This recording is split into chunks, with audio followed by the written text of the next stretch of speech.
Yes miss. ಸರ್ಕಾರಿ ಹಿರಿಯ ಪ್ರಾಥಮಿಕ ಶಾಲೆ ಪಟ್ಟಾಭಿರಾಮ ಕ್ಯಾಂಪ್ ಕಂಬಲಾಪುರ ಹೊಸಪೇಟೆ ತಾಲೂಕು ವಿಜಯನಗರ ಶಾಲೆಯ 3ನೇ ತರಗತಿ ಮಕ್ಕಳು ನನ್ನ ಕನಸು ಪಠ್ಯಭಾಗವನ್ನು ನಾಟಕ ರೂಪದಲ್ಲಿ ಪ್ರದರ್ಶನ ಮಾಡುತ್ತಿದ್ದಾರೆ. ನನ್ನ ಹೆಸರು ಪೂರ್ಣಿಮಾ, ನಾನು ನಿರೂಪಕಿ ಪಾತ್ರ ಮಾಡಿದ್ದೇನೆ. ನನ್ನ ಹೆಸರು ದೀಕ್ಷಿತಾ, ನಾನು ಮರದ ಪಾತ್ರ ಮಾಡಿದ್ದೇನೆ. ನನ್ನ ಹೆಸರು ಪಲ್ಲವಿ, ನಾನು ಮರದ ಪಾತ್ರ ಮಾಡಿದ್ದೇನೆ. ನನ್ನ ಹೆಸರು ನಾರಾವೇಣಿ, ಮರದ ಪಾತ್ರ. ನನ್ನ ಹೆಸರು ಅರುಣ, ನಾನು ಗಿಡದ ಪಾತ್ರ ಮಾಡಿದ್ದೇನೆ. ನನ್ನ ಹೆಸರು ಧನುಷ್, ನಾನು ಮರದ ಪಾತ್ರ ಮಾಡಿದ್ದೇನೆ. ನನ್ನ ಹೆಸರು ಅರಣಿ, ನಾನು ಮರದ ಪಾತ್ರ ಮಾಡುತ್ತೇನೆ.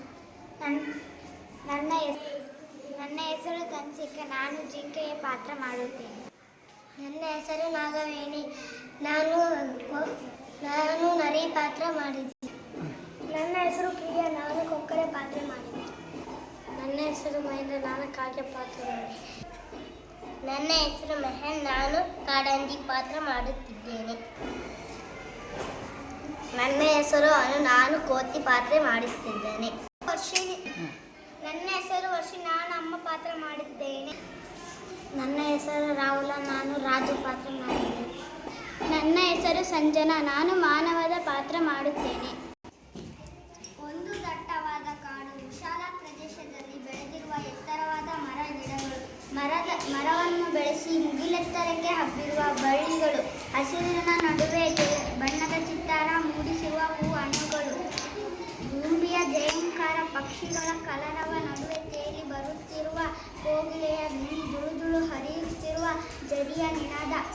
ಇಂತಹ ಸುಂದರ ಪರಿಸರವು ಪ್ರಾಣಿ ಪಕ್ಷಿಗಳಿಗೆ ನೆಮ್ಮದಿಯ ಆಶ್ರಯ ತಾಣವಾಗಿತ್ತು. ಒಂದು ಮುಂಜಾನೆ ಕಾಡಿನ ಕಲರವದ ನಡುವೆ ಹೆಜ್ಜೆಯ ಸಪ್ಪಳ ಪ್ರಾಣಿಗಳ ಕಿವಿಯನ್ನು ನೀರವಂತೆ ಮಾಡಿತ್ತು. ಏನೆಂದು ನೋಡುವಷ್ಟರಲ್ಲಿ ಮರದ ಬುಡಕ್ಕೆ ಬಿದ್ದ ಹೊಡೆತನದಿಂದ ಪಕ್ಷಿಗಳು ಚೀರುತ್ತಾ ಹಾರಿದವು. ಸನಿಹದಲ್ಲಿದ್ದ ಪ್ರಾಣಿಗಳು ಭಯವಿಷ್ಟಿತ ಕುತೂಹಲದಿಂದ ಯಾರದು ಎಂದು ತಿರುಗಿ ನೋಡಿದವು. ಮಾನವನನ್ನು ಕಂಡು ಸಿಟ್ಟುಗೊಂಡು ವಾದಕ್ಕೆ ಮುಂದಾದವು. ನಿನಗಿನ್ನು ಬುದ್ಧಿ ಬರಲಿಲ್ಲವೇ? ಅತಿವೃಷ್ಟಿ ಹಾಗೂ ಅನಾವೃಷ್ಟಿಯಿಂದ ಸಾವು ನೋವುಗಳು ಸಂಭವಿಸಿವೆ. ಆದರೂ ಕಾಡಿನ ನಾಶಕ್ಕೆ ಮುಂದಾಗಿರುವ ಅವಿವೇಕಿ. ಅಂಜು ಬುರ್ಕ ಪ್ರಾಣಿ, ನೀನು ಮಾನವನನ್ನು ಅವಿವೇಕಿ ಎನ್ನುವೆ. ನಮ್ಮ ಬುದ್ಧಿವಂತಿಕೆ ನಿನಗೇನು ಗೊತ್ತು?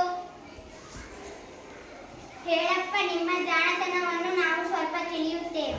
ಆಕಾಶದಲ್ಲಿ ಹಾರುವ ವಿಮಾನ, ನೀರಿನ ಮೇಲೆ ಚಲಿಸುವ ಹಡಗುಗಳನ್ನು ಸೃಷ್ಟಿಸುತ್ತೇವೆ. ಇದಷ್ಟು ನಿಮಗಿದು ತಿಳಿಯದೆ?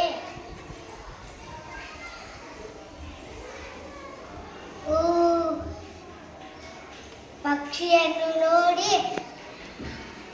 ವಿಮಾನವನ್ನು, ಜಲಚರಣೆಗಳನ್ನು ನೋಡಿ, ದೋಣಿ ಹಡಗುಗಳನ್ನು ನಿರ್ಮಿಸಿರುವೆ. ಇದೆಲ್ಲ ನಿಮಗೆಲ್ಲ ಇದರಲ್ಲಿ ನಿಮ್ಮ ಸ್ವಂತಿಕೆ ಏನು?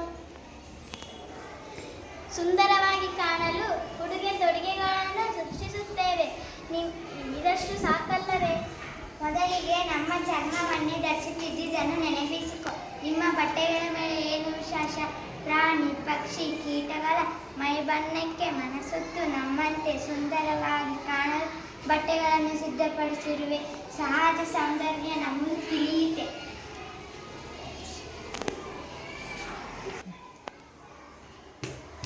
ಜಿಂಕೆಯ ಕಣ್ಣಿನಂತಹ ಕಣ್ಣು, ನವಿಲಿನ ನಡಿಗೆಯಂತಹ ನಡಿಗೆ, ಕೋಗಿಲೆಯ ದನಿಯಂತಹ ದನಿ ಇರಬೇಕು ಎಂದೆಲ್ಲ ಹೇಳುವ. ನೀವು ಸುಂದರವೋ ಅಥವಾ ನಾವು ಸುಂದರವೋ?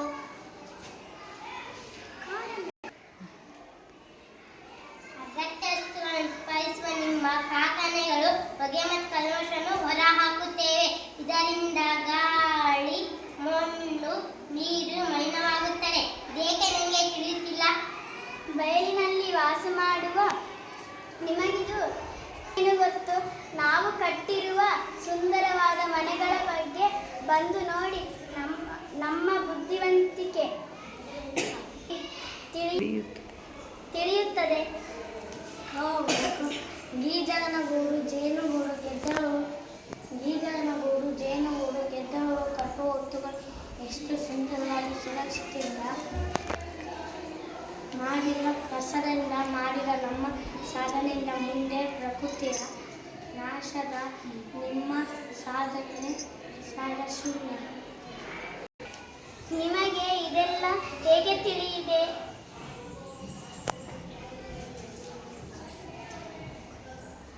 ನಮ್ಮಲ್ಲಿ ಕೆಲವರು ವರ್ಷದಲ್ಲಿ ಕೆಲವು ತಿಂಗಳು ದೇಶ ವಿದೇಶಗಳಿಗೆ ವಲಸೆ ಹೋಗುತ್ತವೆ. ಅಲ್ಲಿ ಗೆಳೆಯರೊಂದಿಗೆ ಕೆಲಸುತ್ತೇವೆ. ನಿನಗೆ ತಿಳಿಯದು. ನೀನು ಏನೇ ಮಾಡಿದರೂ ಅಥವಾ ಮುಂದೆ ಮಾಡಿದರೂ ಅದು ಈ ಪ್ರಕೃತಿಯ ಪ್ರಭಾವದಿಂದ ಪ್ರಕೃತಿಯ ಅಗ್ಗವಾದ ಕಾಡಿನ ನಾಶದಲ್ಲಿ ನಿನ್ನ ಸಂತತಿ ನಾಶವೆಂಬುದು ಮೊದಲು ಅರಿತುಕೋ. ಕಾಡಿನ ರಕ್ಷಣೆಗಾಗಿ ಮುಂದಾಗು. ಸಾಲುಮರದ ತಿಮ್ಮಕ್ಕವನ್ನು ನೋಡಿ ಕಲಿ. ಬದುಕುವ ಜೊತೆಗೆ ನಿನ್ನ ಪ್ರಕೃತಿಯ ಉಳಿವಿಗೆ ನಿನ್ನ ಬುದ್ಧಿವಂತಿಕೆಯನ್ನು ತೋರಿಸು. ಏಳು, ಎಚ್ಚರಗೊಳ್ಳು. ಸಮಯ ಮೀರುವ ಮುನ್ನ ಎದ್ದೇಳು. ಏಳು ಎದ್ದೇಳು ಎಚ್ಚರಗೊಳ್ಳು. ಏಳು ಎದ್ದೇಳು ಎಚ್ಚರಗೊಳ್ಳು. ರಾಜು ಹೇಳೋ ಶಾಲೆ ತಡವಾಗುತ್ತದೆ. ಎಂಥ ಕನಸು ಗೊತ್ತಾ? ಕಾಡಿನಲ್ಲಿ ಪ್ರಾಣಿಗಳೆಲ್ಲ ಸೇರಿ ಮರ ಕಡಿಯಲು ಹೋದ. ಮನುಷ್ಯನ ಮನ ಪರಿವರ್ತನೆ